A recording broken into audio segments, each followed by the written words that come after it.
Shalom, everyone. Welcome to Hebraic Awakening. Okay, we are going to talk about your threshold. Do you know what your threshold is? And we're going to be coming from a Hebraic perspective as well as how to apply it in our modern day. All right, so how are we going to apply it to our lives today? I want to say a quick thank you to those that have committed to giving and who have given, who have even shared our post about serving the widows and the elders. We truly appreciate your giving. If you would like to donate to help us reach our elders and widows in our community, please visit theseniorsociety.com. My Cash App will be down below. Let's help to serve our community as Torah states, to serve and to cover those who cannot do for themselves. All right, so let's jump into it. So before we get into the Hebraic understanding of thresholds, let's just go over some cultural types of thresholds, right? American culture, we see that the groom carries the wife over the threshold. In Japanese culture, they change slippers, and for them, this is going from a public realm to a private one. All right, monks, the word statio, this is meant that monks enter the church. Okay, before they enter the church, they must shed burdens. They must shed agitation, distractions to be truly present with the Creator. Time, from dusk till dark is considered a threshold. All right, so those are just some cultural threshold beliefs that we may have heard of, right? We may have heard of some of those. So let's take a look at the Hebraic understanding of a threshold. So let's go back to being married, right? In Eastern culture, right, people viewed their homes as temples, and the leader was the priest, right? They had a household deity that they worshipped, That deity was considered a hearth god, Hearth, all right? And this hearth god would protect the home. All right. Sacrifices were made to this entity, usually at the entrance of the home.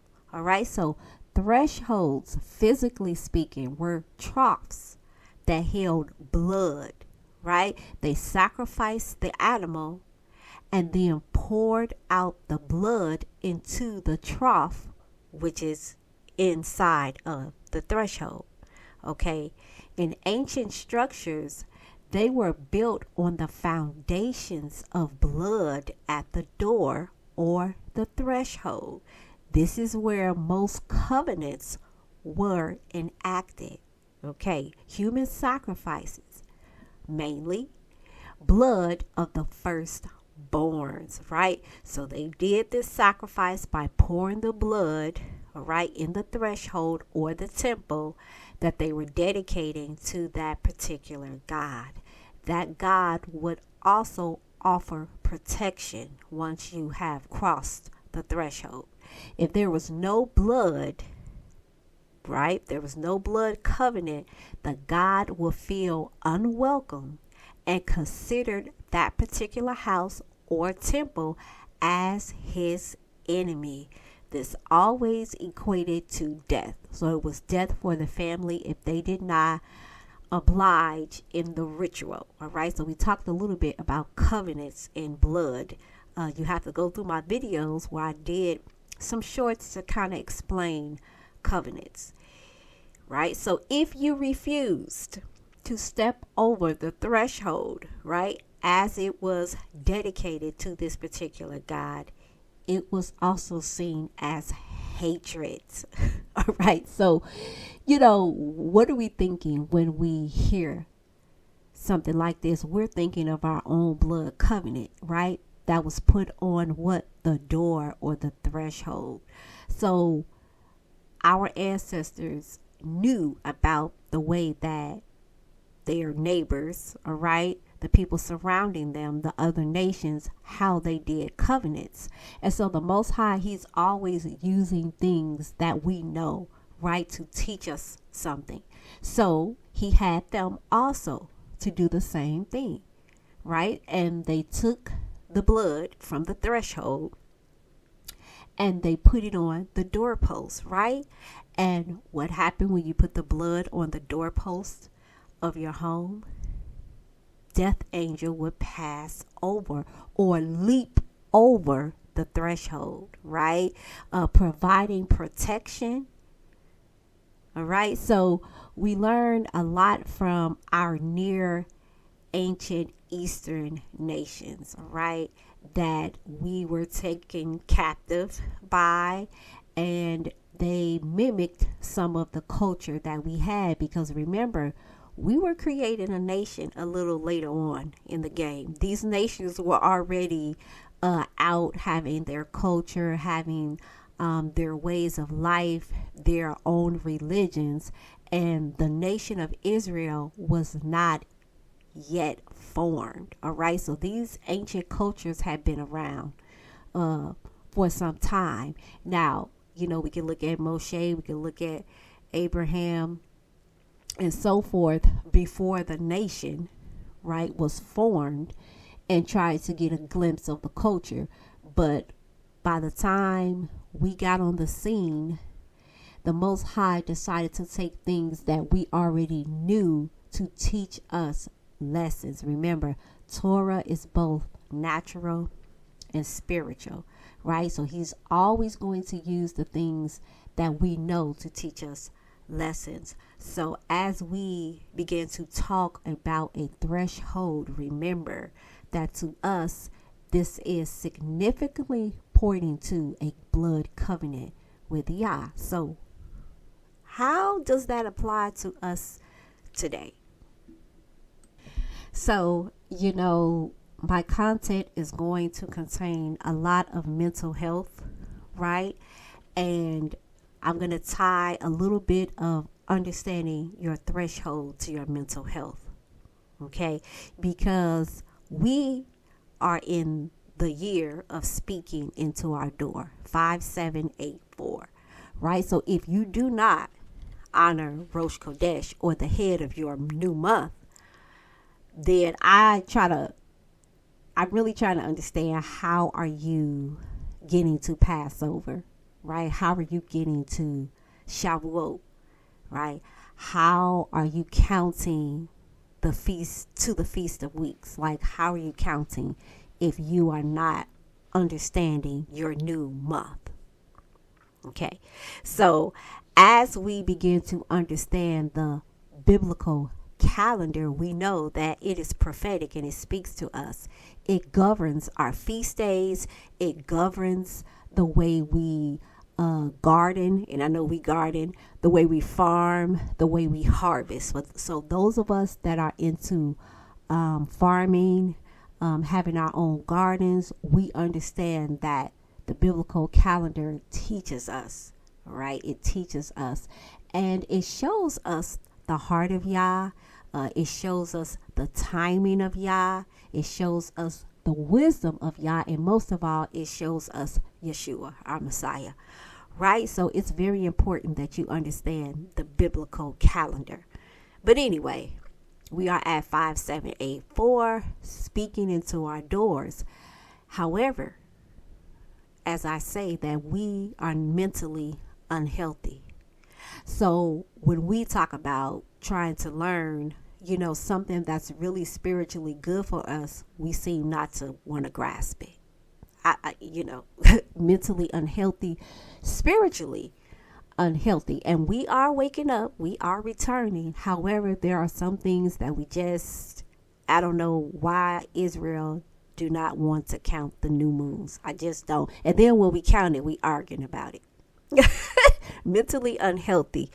So when you do not understand certain things of Yah, and there is a blockage, something is going on right, with you spiritually. And so a lot of us, we are experiencing going around in circles. We can't cross the threshold. We can't get to the next level. It seems that if we take one step forward, we're going backwards 2, 3, 4, 5, 6 steps.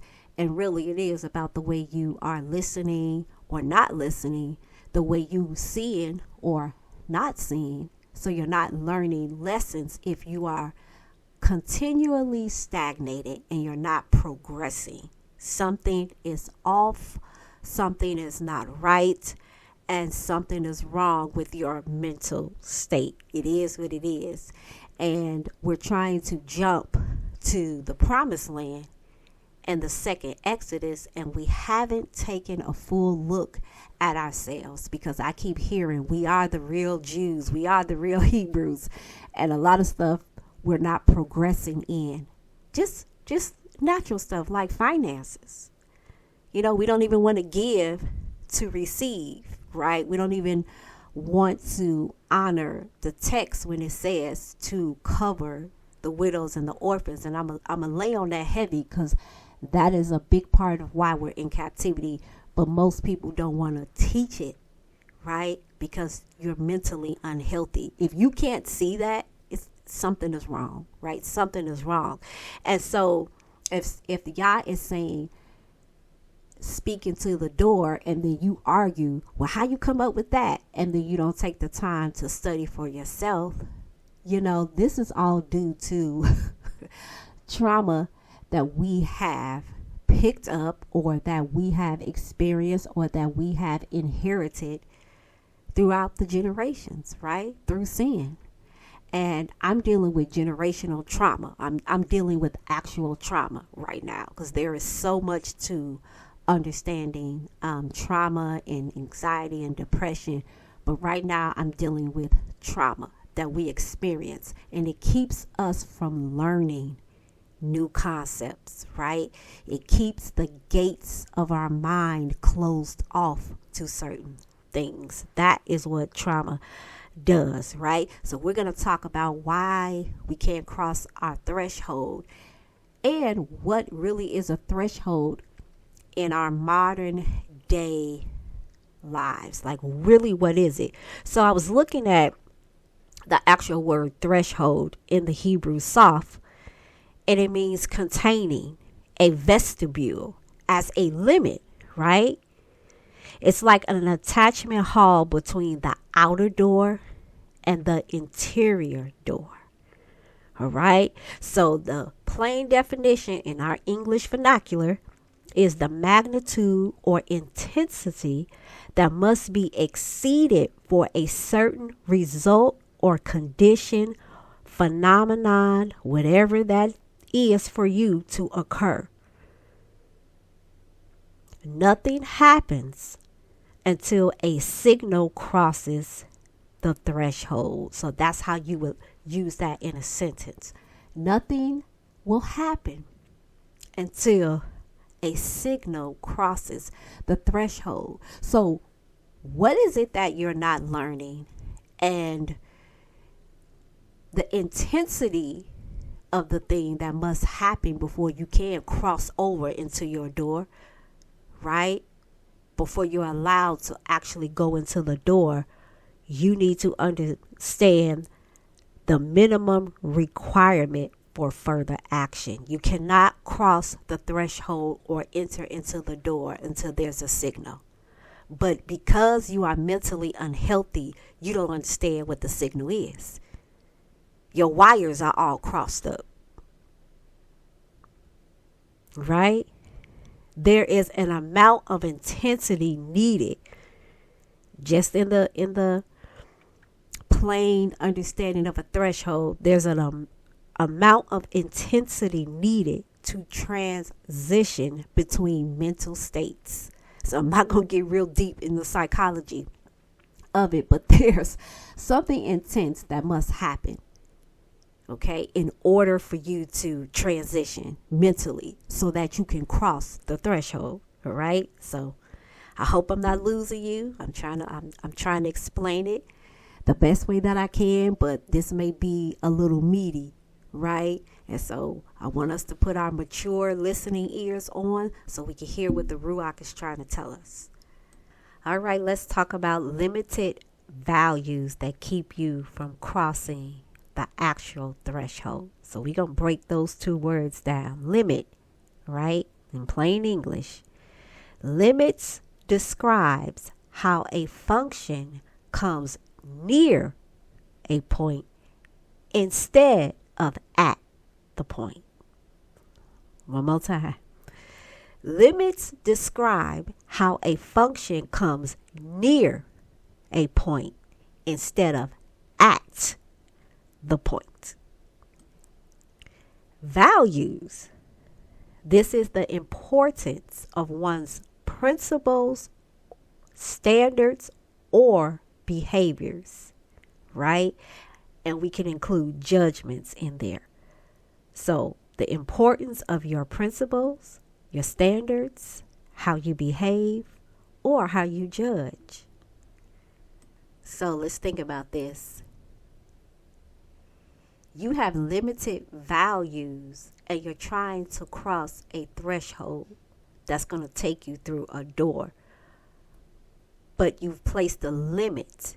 You're near it, but you're not at the point of where Yah wants you to be. You're pretty close. But then something happens and you make a wrong decision for the 99th time. You know, you have a setback for the 99th time. You know, your reasoning skills are just not the greatest. And you are near the point of going where Yah wants you to go, but you're not at the point. And you keep coming near to the point and then getting on another path that Yah has not called you to. I know we all have been there because I know I have, right? So, you know, I was studying this thing. It was speaking to me. It took me 2 days to really study this thing because I had to keep taking breaks because this thing was really speaking to me, right? So I know I've been there many, many times. So that is our limited values that we have placed on ourselves. Not even so much the enemy, just through trauma, maybe, and we're not correcting things in our lives, and it keeps us limited. It keeps us from going forth. Let's talk about your perception, okay? Because a lot of our perception, we cannot perceive correctly, and that trauma, we're going to talk about that frontal lobe in another video, how that, when it is affected, how it limits you on how much you can learn at one time. Really, it really does. Perceptions, your ability to see, hear, or become aware through your senses. It's the way you understand something plainly. Are you able to interpret the instructions that Yah is showing you? Okay? All perception involves signals, there we go, that go through the nervous system. So when we have trauma, that's all in our nervous system, right? When we have trauma, it affects our ability to perceive or to see, like futuristic, okay? It affects our ability to understand.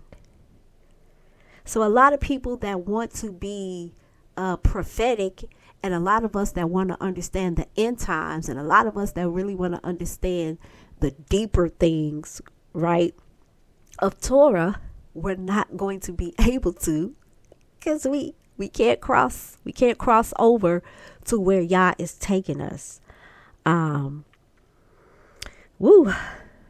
Right? So we know that all perception has to go through the nervous system, which is jacked up, which in turn results from physical or chemical stimulation of the sensory system.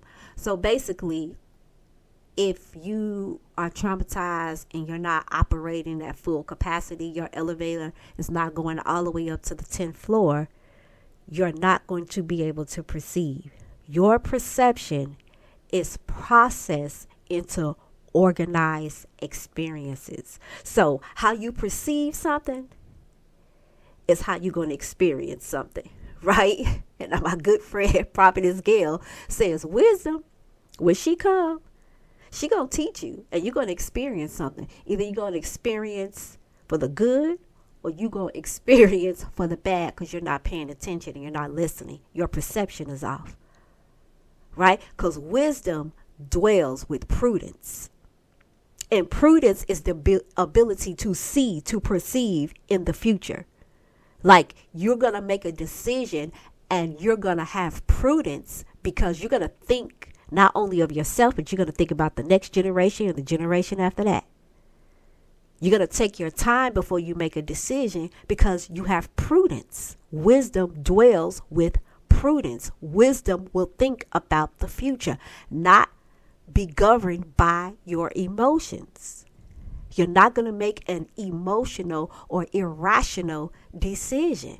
Why? Because you're asking for wisdom, and wisdom dwells with prudence. You have to have perception so you can see. You cannot even see the path because your wires are crossed up again. Your nervous system is messed up. Your senses are all messed up, and you need all of it in order to be able to cross over into the next level. And we love to say that in church, right? We're crossing over into the next level. None of us understood really what that meant. We had an idea, we could feel it, we wanted it, but remember what I said, limits, you're near the point, but you're not at the point. So we can feel, yeah, it's time to cross over, and then you like, I ain't even crossed over. What happened? I'm back 2 seasons. I was experiencing this in the spring of this year. It's winter. Why am I still experiencing this? You see what I'm saying? And so your limited values and your perception that is all off is going to keep you from crossing the threshold. So do you understand what your threshold is? All right, so let's dig into it just a little bit more. All right, let's just talk about some scriptures, right? Because we all know we love our scripts. Zephaniah 2:14 talks about the desolation of Nineveh. This is with the raven croaking at the thresholds. 1 Kings 14:17. The death of Jeroboam as the queen crossed the threshold of the palace. Esther 2:21. The plot against the king by 2 eunuchs who guarded the palace threshold. So they was plotting right at the threshold. Ezekiel 47:1. Water flowed from the thresholds. And this is just a few scriptures, but I encourage you to do your own study because each of these things that I just mentioned are very significant and they help you to understand what I am saying. If you just take the time to study the scriptures for yourself. But again, if we don't understand it from a logical, natural perspective, by the time we try to get all super spiritual, we have lost it. We have not understood what Yah is saying to us. All right, so study the words for threshold, study the scriptures so you can, get a full understanding of the meaning of a threshold. The pandemic was a threshold. Think about that for a minute.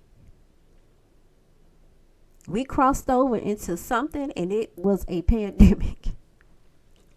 Just think about that for a minute. Just sit and think for a minute about the pandemic and what threshold we crossed over into, right? Think about the wars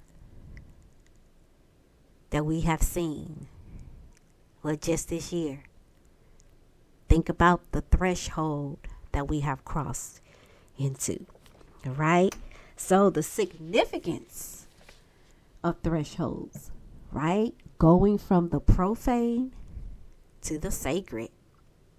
That's one. Another one. When you cross or getting ready to cross the threshold, you're ready to obey the set of instructions by which the place or the door you're entering into is governed. So you're going to have to follow the instructions as you cross the door of this new place that you want to go in. But you got to follow the instructions because the new place that you're going into is governed by a new set of instructions. But if you have not shared your own mindset, if you have not cast off the old instructions and put away the old thinking so that you can hear the new set of instructions, then you're not ready to cross over the threshold or enter into the door because you don't want to be governed by the new set of instructions. You're comfortable with doing it the old way. You don't really want to transition. It's hard to transition. We don't know what's on the other side of that door when we transition. Another aspect of a threshold, because of your obedience, right? You are now under the protection of that governing place. So, Tina, when you cross over the door and the Most High gives you the signal to cross over, know that you don't have to be afraid because whatever is on the other side of that door, you are governed and you are protected by those laws or those set of instructions that the Most High has placed in that particular realm. You don't have to worry because you're already protected. Why? Because you've crossed the threshold. Number 4, you're going to understand that you are moving from one time into another time. So you're going to have to shed off the old mindset and how you used to do things and understand that you are governed by another set of rules for this particular assignment that may be or it may change the timing that you're used to. Right? So the Most High may have you be governed by a different set of alarm clocks. If you used to waking up at 8:30, he might tell you to get up at 6. And that's just something really simple for you to understand timing. You're going to have to understand that you're not going to be governed by the past time, right, that you're used to, but you're going to be governed by a new set of rules, so to speak. All right. And the timing may be different. So you can't be looking for the same type of things to happen like they used to happen when you were at the other door. Right. You have to learn to let go of old mindsets while awaiting for the next season to officially start. Jeremiah 6:16. Jeremiah is basically telling the people, I'm standing at the threshold and I'm telling you to look and to perceive because y'all are stiff-necked and hard-headed and this is what's coming to you. But you don't want to repent. You don't want to turn. And so you're going to get what you're going to get. But Jeremiah was literally saying, I'm standing at the threshold. If you repent, you can get back on track and cross over to the next realm or the next door or the next threshold, if you do right. But you're not. So you can go round and round in the circles and captivities after captivities. All right. This one.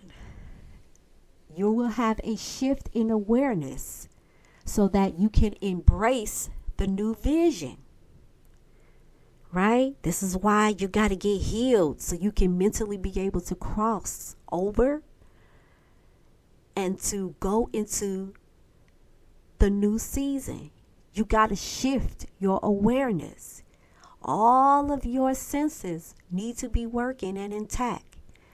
because he's going to teach you about landmarks. You're leaving one landmark to go to the next landmark, right? Your perception needs to be clear so you can see. You need to see the new landmark. And landmarks are good because in the Bible, we see landmarks everywhere. As Yah directs you to rest on the Shabbat is not our direction. Shabbat is the landmark. One more time. Yah, he directs us to rest on the Shabbat. The Shabbat, however, is not the direction. It is the landmark. So he's going to give you commands as directions that is needed to get to the landmark. So you're going to count 1, 2, 3, 4, 5, 6, Shabbat. Those are your directions. So you're on a path, okay? You're on a path because that's all that being righteous is, to get on that path. And Yah's going to give you commandments, which is really directions, right? So you're on the path and he's giving you directions or commandments, and bam, there's a landmark called Shabbat. And inside that landmark, there's a whole nother realm. And he gives you the authority to destroy chaos once you hit that landmark. Once you hit it, there's something that is inside of that particular place that you need to extract, so that when you're walking on your path and you're going on your journey and chaos comes to find you, you have the shalom or the authority from Yah to destroy chaos that's on your path. Come on, y'all. Torah is so easy to understand, but we all make it hard. Even a child can understand that. So again, the commandments are directions.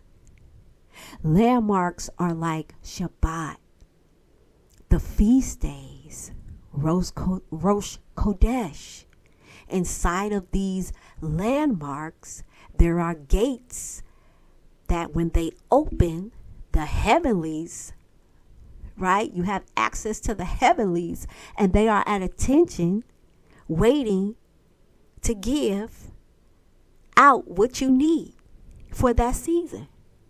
This is why we need to understand. Oh my goodness, we need to understand the threshold.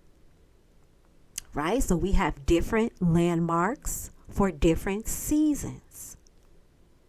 Once you hit a landmark, you wait for the instructions or the directions before you take off, Tina, to the next landmark. Because Tina will take off before she even hear the instructions. Y'all speaking, before he could get the whole sentence out, I'm gone. Right? I'm running to the next landmark. Just messing up. So once you hit the landmark, you got to wait for the instructions to get to the next landmark. And if you don't hear the signal, then you got to stay right at that landmark. But it's tricky because you're at the landmark, but you don't remain at the landmark. You know you're going to move to the next landmark. So while you're waiting or in transition, you're shedding off old mindsets. You're shedding off the old instructions, and you're prepping your mind to receive new instructions, right? And there's a whole science behind that. You know, I'm going to try to say this the best way I can. You know, I was reading this statement. You know how you go in the room to get something and then you forget. Now there's a science behind it, and really what the science is saying is that your brain is trying to make room for new, basically, perceptions, because you've left one room or door and you've entered into another room or door. And so your mind is trying to compute and trying to get you ready for what perceived dangers that could be in the other room. So this is a whole science behind it. I'm just trying to keep it really plain so you can understand. All right. So you are shedding off old ideas and old timing, you know, and old ways of thinking. And you're shedding that all off, and you're making sure you're getting ready for Yah to give you the new set of directions before you can cross over your threshold or speak into your door. So I hope this is making sense to you all. This was probably one of the longest teachings I've done on YouTube.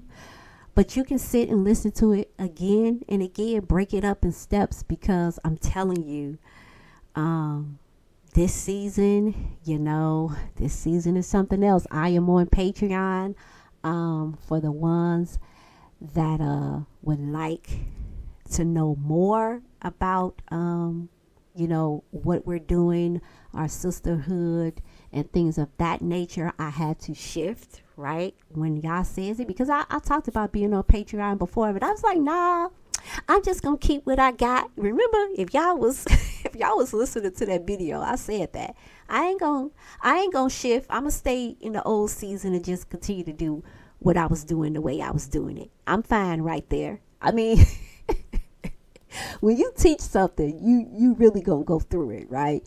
And so I have been obedient, and I have shifted, and I am now on Patreon because I talk about some things that I do not put on YouTube. I will not put on YouTube.